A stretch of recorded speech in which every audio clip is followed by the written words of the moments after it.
था तुम्हें? कहाँ करना था? इधर चलो। पीपी। हाँ चलो ठीक है, अब लिखो।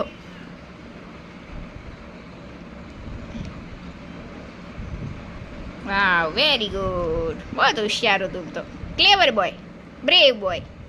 जल्दी से लिखो, खेलने जाना है, भैया ने बुलाया खेलने के लिए। ऐसा नहीं करते बेटा, जल्दी से लिख लो, खेलने जाना है तो जल्दी लिखो।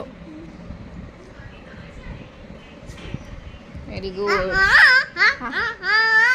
अब लिखो लिखो, भैया बाहर खेलने चला जाएगा, फिर नाइट हो जाएगी तो फिर चलो लिखो, जल्दी लिखो, खेलने जाना है तो चलो।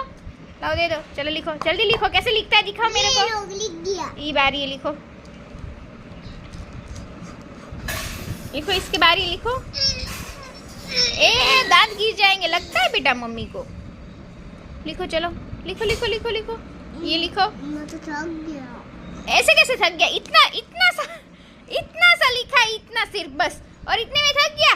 तो खेलते खेलते नहीं थकता। अब खेलने मत जाना, कैंसल खेलना।